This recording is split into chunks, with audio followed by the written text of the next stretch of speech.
能有机缘来修7天，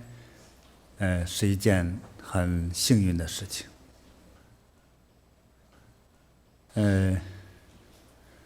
我们回想一下自己的人生，无论现在你多大年龄，你有没有说抽出7天的时间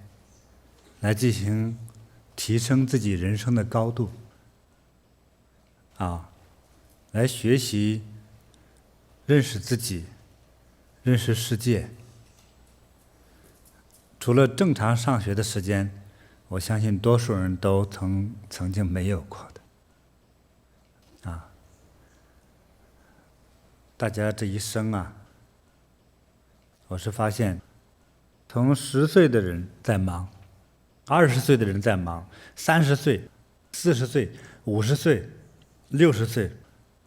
到70岁的人说我还很忙，都是在忙。最不忙的时候就临死那一刻，才醒悟，最终的结果就是白忙了。也就是为啥在忙呢？不知道。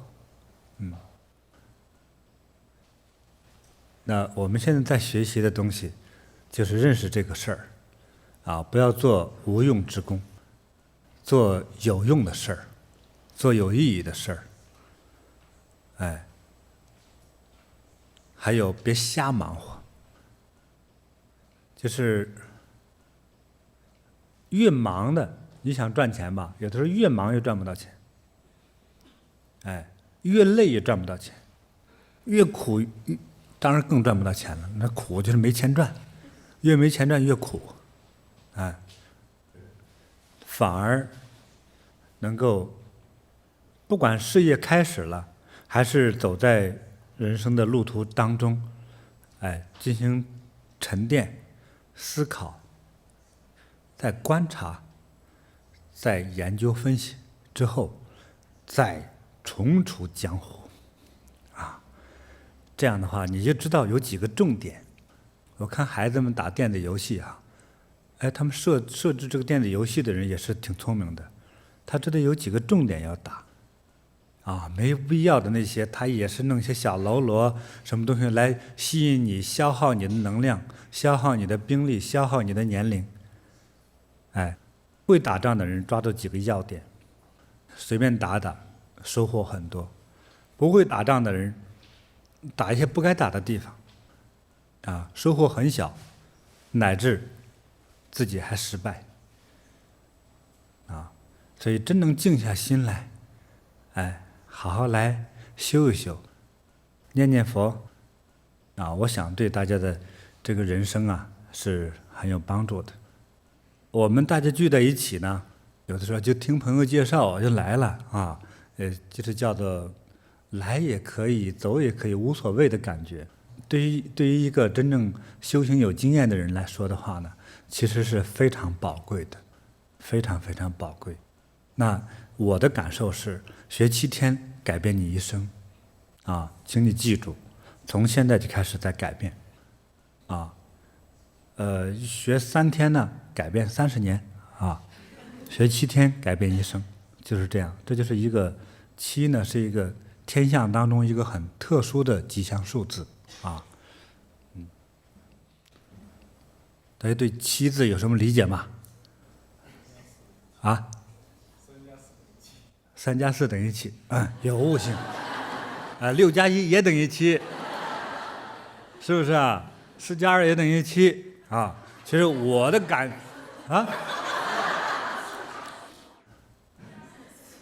再加我呀很多人开始挥手了，这真的，我也哪还那么笨呢这个知错随时就改我的感悟7你看孙悟空齐天大圣这一块很多人为这个事差点扭着腰了这太精彩了我的人生就这么精彩就是反正这个经过7天的学习真的不一样那我其实送给你的是天书，能不能读得懂是你的福分的问题，是业力的问题。如果你读懂了，有时候业力还可以好的业的能量还比较多读懂了，你的人生就开始改变了，就变好了变得好了。有时候变到了什么程度呢？变到了超乎你自己所设定的人生比如说你原来你设定的人生，很多人不是就是说用数字来表达自己嘛有一种中国的一种古代流传下来的算命法叫揣骨法，其实也叫摸骨法，大家听说过吗？会这个摸骨法的算命先生呢，就是通常都是这样子，你给他交钱给你算命的话，把手拿过来摸一摸摸摸手臂就一般很少摸到身体的了就是摸2下之后就知道你这一辈子是20两的命，20两，那时候用银子用重量来说的这个命20两。那20两是什么境界呢？好看下一位，云梦，你150两的命那再第3个上来，看看我几两云梦1两1两几乎是佃农，就是说自己没钱没地没宅子没老婆什么都没有，就光杆一个，光吃饭就是等于没钱。好，我们的人生如果用数字用金钱的话说，你的命，如果你的心中理想说我要赚300万美金对，这就是你心中的理想。你想要赚300万美金，说明你没有300万，对不对？而且立这个愿望的时候，通常3万都没有对，比较穷的时候。但是你在这好好学，如果有所领悟的话，你得到的可能是3000万或者是更高，是超过你的理想。你想为什么会这样呢？对，这就是佛法，这就是禅当中的秘密还有呢，这个和我也有关系。我叫金菩提本来就姓金，有钱就是你们跟我学也要变得有钱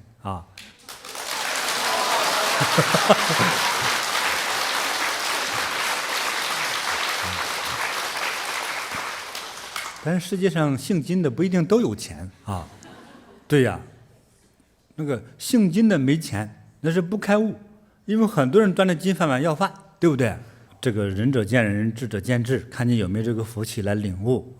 如果觉得自己福气不足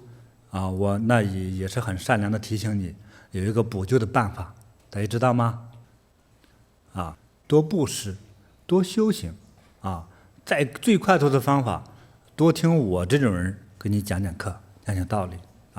你就开窍了有的那个就是咱走路慢咱别停下来，我不断的走也就能成就那我要多学多用功夫就好了。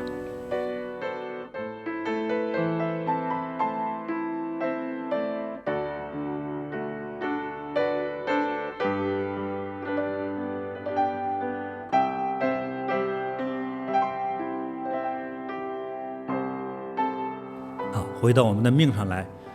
我们现在的生命的感受苦也好，乐也好，疾病和灾难也好经济压力也好，情感的打击也好，这些都是我们应该感受的。那你说不应该，你也正在感受着；应不应该，它都在发生着。你心里头乐不乐意，它也正在发生着。那我们怎么解释呢？无从解释。但是从我们所知道的道理来讲，我所懂得的道理来讲我们有一些解决的方法，而且这个方法是有效的。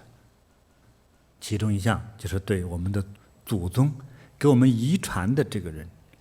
或者这一群人为他们做一点功德，做一点祈福，那对于一个个人的人品来说也有好处一个人呢，要知恩，要懂得感恩，要懂得去回报我们前头讲了父亲了，现在讲父母。母亲来讲的话，从怀孕到生下来这个过程，乃至到给你从小给你喂奶到每天不管白天晚上对你的那个精心的呵护我们现在都是一个一个的像个大人的样子本来就是大人坐在这儿真像个样子。但是这个我们在那个小时候这个母亲少管一天，我们真的就可能危险要说母亲的恩德，因为每天都就是活在这个母亲的非常无微不至的呵护下，反而就不如一个与你没有血缘关系的人给你一次帮助记得那么清晰了。因为天天就在这种状况下，而且是觉得是应该的，是天经地义的，所以我们就忽略了去记录这份功德。如果是别人给我们这种好处的话，都会让我们感动的痛哭流涕的所以一个有福分的人要懂得知恩图报不要说人类，就是动物界，据我知道的了解的不是很权威就是那个吃草的这种动物，像鹿羊牛吃草的双蹄的动物，可能原蹄的也有吧，他们在吃母乳的时候是跪下的，连大象都是这样。我们去回忆一下，也可以看看那个动物世界的片子它叫跪乳，是每一个这样的动物，它要去吃母亲的奶，让自己成长起来。在小时候吃不得饭，吃不得草，怎么办呢？吃奶。它是在跪乳，跪下来吃母亲的乳感恩的意思。当然可能牛羊也没有想到我要感恩我妈再跪着来吧，他也许没这么想，但是是一种自然的现象那一个人呢，最起码要有一个不次于动物的品格吧乃至要高过他。所以我们要懂得感恩，感恩母亲的养育哺乳之恩。所以在古代我记得有一出戏，这戏的名字我是忘记了。这个儿子呢考上状元的母亲是从小在农村的，家里穷得叮当响。等儿子当了状元，又这个什么皇帝大臣家的小姐看上他，大家在城市里风光的时候，母亲来找他，他不认，因为这个母亲又丑又脏，又穿的又破破烂烂鼻涕邋遢实在让这个状元的儿子呢觉得脸上实在无光就不认所以有人看不惯了，给他打着官司最后给他算账吧。这儿子实在没良心不认，怎么办呢？好，一滴母乳多少钱？算账吧。咱不要说牛奶了，一个人那个时候中国人很少喂什么牛奶了，一个母亲不养你就饿死了，咱没有这个事儿了所以把最后这个状元呢给算的后来也悔改了，觉得自己错了，太虚荣了就是人虚荣到了之后，基本的人性，基本善良的人性都会失去的所以俗话还说儿不嫌母丑狗不嫌家贫所以对母亲这种报答其实是很多人都不够的其实自己想想，我的父亲母亲现在都已经往生了，你想想自己对他们没有做任何的回报的东西，他给的那一点点和他们的这种养育之恩和他们那种宽容大度根本不求回报的那种爱相比，自己太自私了，太渺小了咱不要说成佛了，自己其实觉得挺没脸做人的，我自己的感觉就是这样子所以我也希望大家有所领悟希望你想想，你对你的父母做了什么？你给你的母亲有没有在不计较名利、不计较虚荣的状况下，给了一份感恩有的人母亲过生日了，还要再对比着说：“哎，你妈过生日，你都会买个什么呀？为了好看钱不用给，买个大招牌之类的。”就是随时都能看到的啊，那虚假的那些行为，我们都在做着。能做这虚假行为的还算不错的，很多连这个虚假的行为都免了，拉倒吧。我今天我成家立业了，我过我的小日子，碍着妈什么事儿啊？还是这样想的啊？你也可以这么理解，但是我怎么看你呢？你是一个无情无义的白眼狼啊！我认为就是这样子。你怎么交朋友？你凭什么对待你夫妻之间的好呢？有根基吗？除了肉体的爱之外，还有真情吗？当有了灾难来临的时候，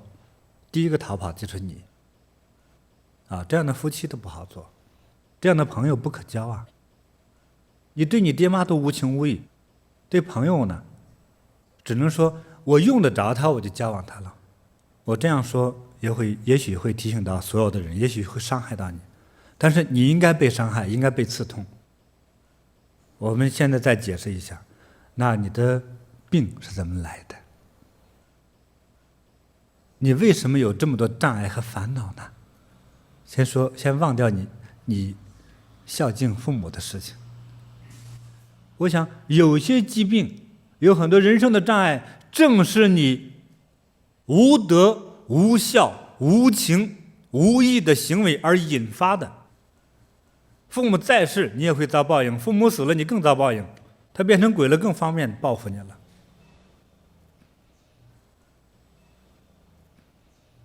我这样说法是以免之词，但你可以考虑。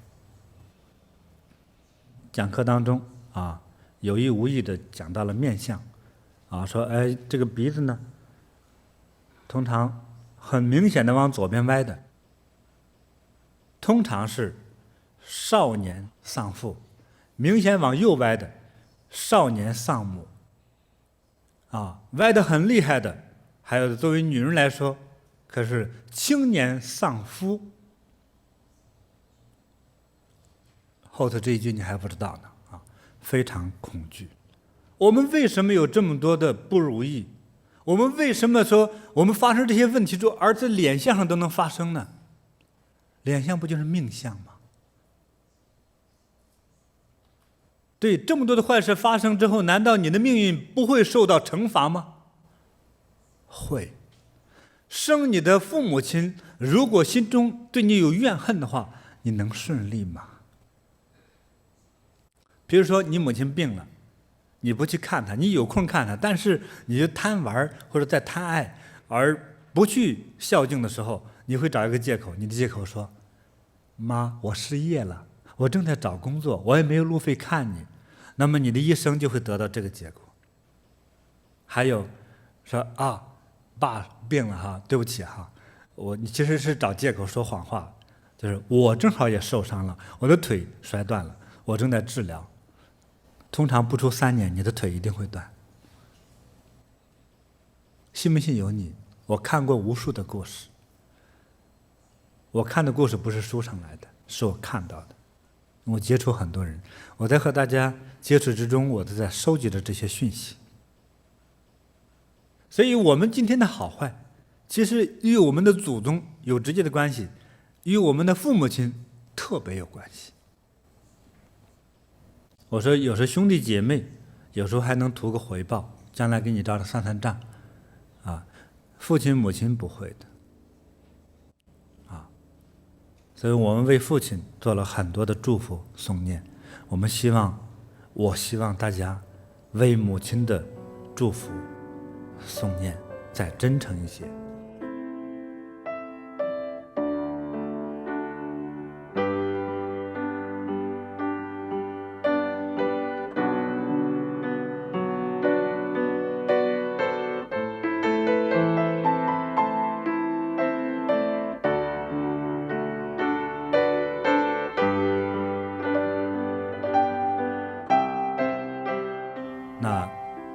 我们在为了自己好，同时成为一个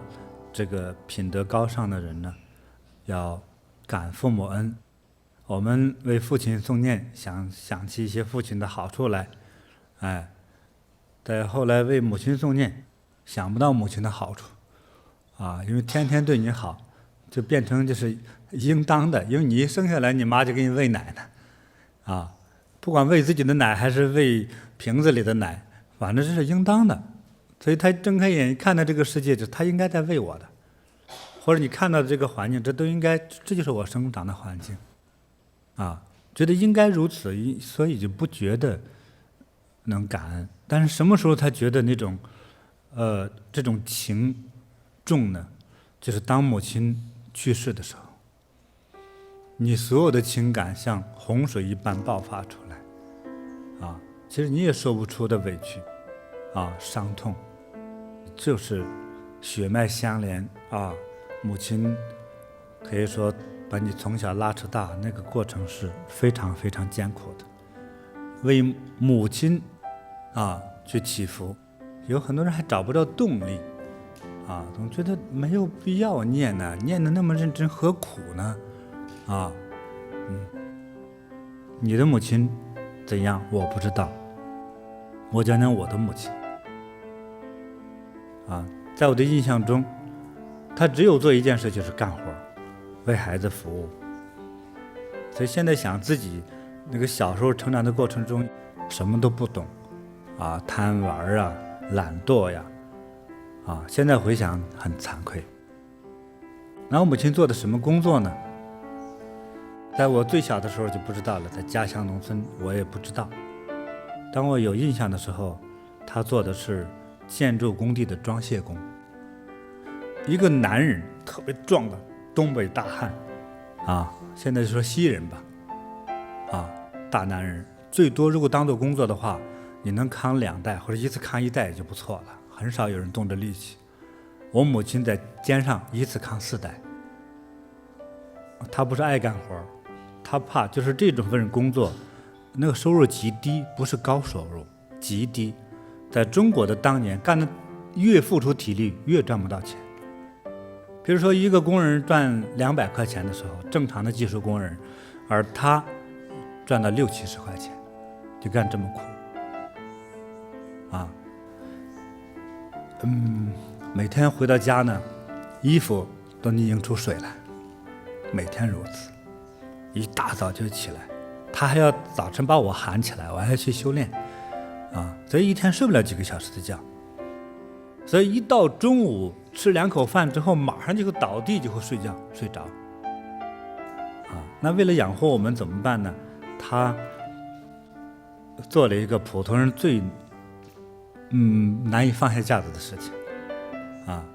他就花大概50块钱买了一个平板木板车，去捡那些能够回收卖钱的那些废品。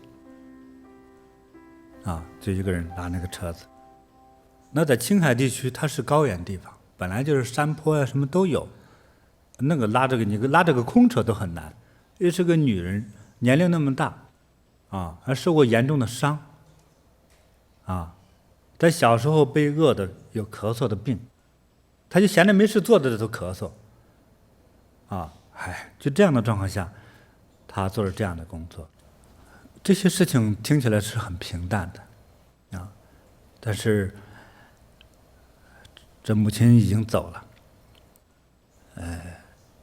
所以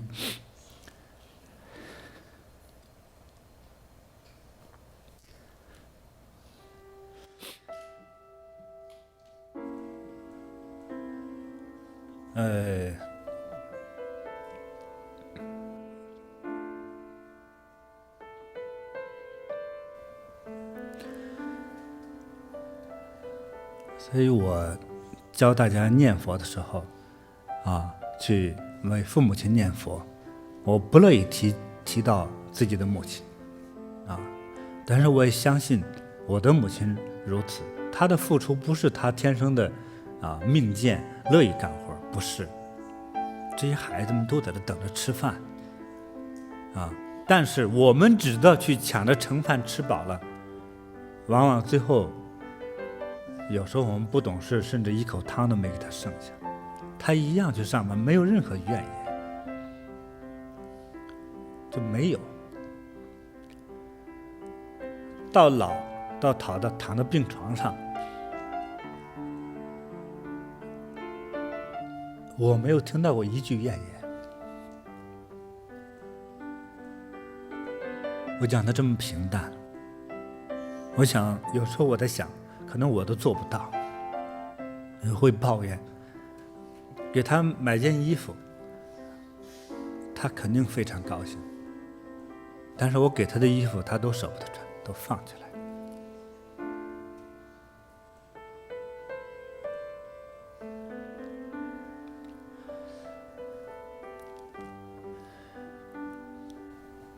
长大过程之中，有的兄弟还走了不懂事，跑出去玩了，几天不回来，他就能急得整宿睡不着觉，去请我的师傅算算这孩子跑哪去了，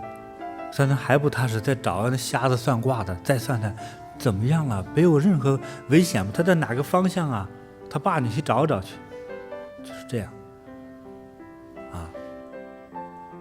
为了孩子平安，能够整夜的，那个时候都没有木板的地了，就是我们家那个是砖铺的屋里的地，跪在砖上，他可以垫个枕头铺，为了表达自己的诚心，去感动佛、祈请佛，保佑我的孩子平安回家，保佑他不受伤害，他疾病赶快好，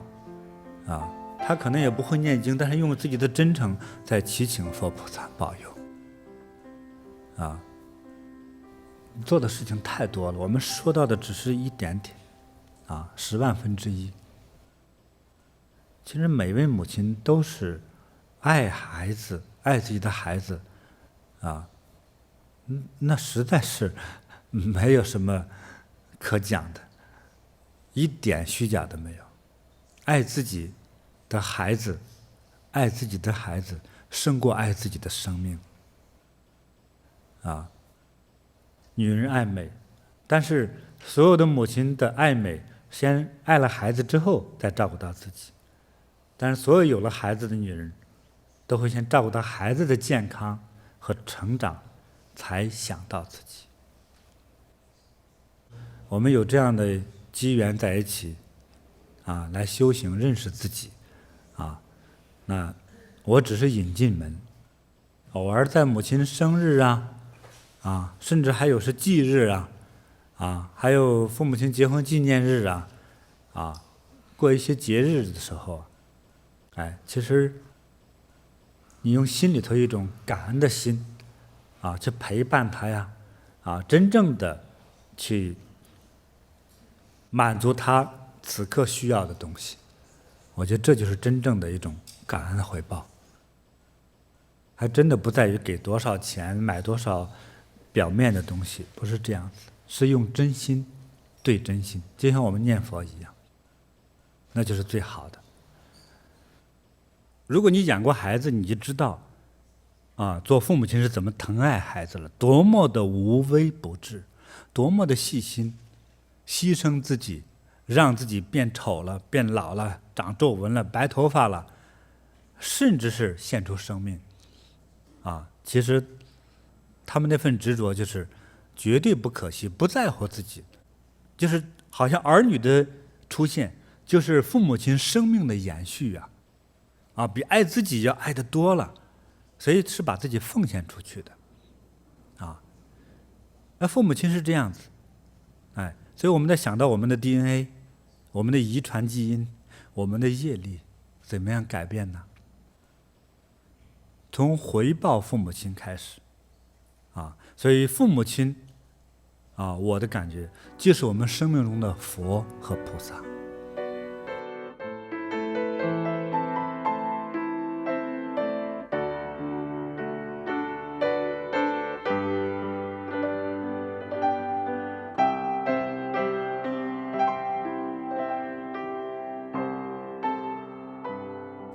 我们有一个比喻，我自己有个比喻，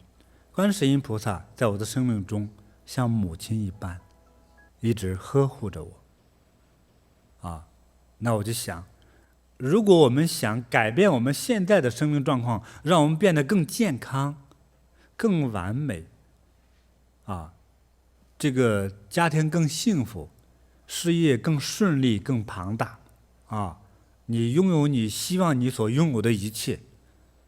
弥补你一切不足的，那有一个办法，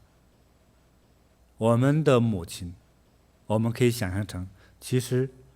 在我们的生命中她就像观世音菩萨一样爱我们。我们的父母亲，无论他们的社会的职业和形象，还有文化的高低或者是没有，无论别人怎样看他是好人还是坏人，但是每一位父母亲对子女的爱，那是绝对的纯真，绝对的无私。有时候兄弟姐妹像长大之后，比如说弟弟有一天事业成功了，发财了，哥哥姐姐有一天就会向你有所索取，你希望你把你的钱分给我一些，你如果不分没关系。你知道你小时候你病歪歪的时候，是我背着你跑了多少里路看医生，知道吗？你的 money 是不是可以转移给我一点呢？是不是啊？但是父母亲不是这样子，当儿女需要的时候，他会把他的血本给你。等有一天你成就了，他不会说你妈给你吃一口奶应该怎么算？你看牛奶1斤多少钱呢？人奶应该更贵一些吧，对不对？你多少你应该多给我一点啊。一般的父母亲绝不会给你算这笔账，他不像兄弟姐妹那样还能套你一把他有所计较，有所回报似的要一些，但是父母亲绝对不会的。现在我们为了让我们更好，希望我们对我们的母亲，生养我们的母亲，将生命献给我们的母亲，给他们一份祝福祝福还在人世间的父母亲尤其是母亲活得健康、幸福美丽、快乐、长寿。那怎么样祝福呢？在佛前为他祈福，在佛前为他上香，在佛前为他点一盏光明的灯，让他生命中永远充满着光明，没有黑暗，没有寒冷，没有恐惧，没有忧愁那我们生命中的母亲，那就像观世音菩萨，我们可以祈请观世音菩萨所以我们可以假设为观世音菩萨就是我们的母亲，我们的母亲就是我们生命中的观世音菩萨。我们过去可能没有特意的专程的为父母亲献一束花给一个拥抱，或者说妈妈我爱你，尤其是中国人不好意思这样说，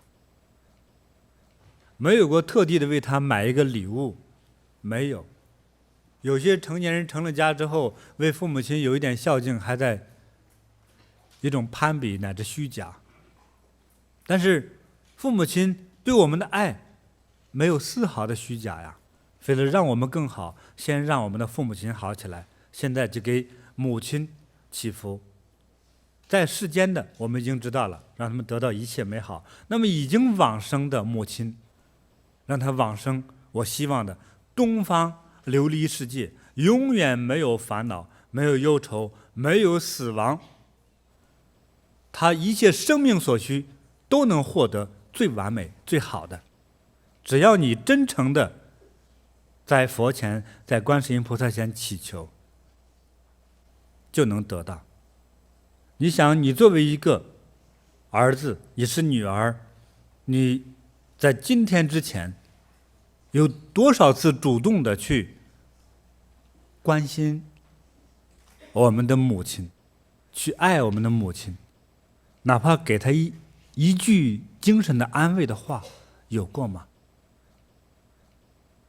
不管有过还是没有过，没关系，从现在开始，当母亲能够得到这种快乐，这种祝福，我们就会更好。这种诵念方法越真诚就好，越真诚越好，因为母亲在我们最小的时候，从母亲怀孕一直到生下我们来，不管儿女年龄有多大，在父母亲眼里，你永远是他的孩子，没有长大。他对你的关怀特别细心，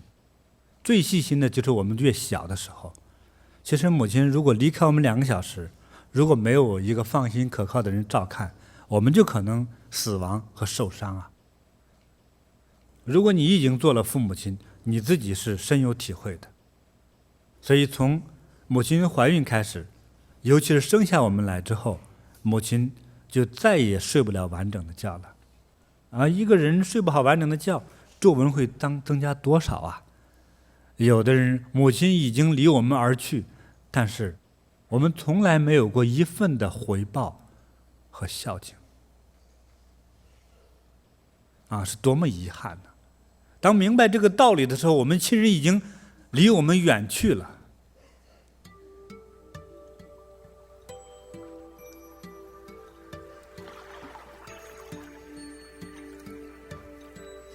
我们心中就现在就开始默念。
南无观世音菩萨。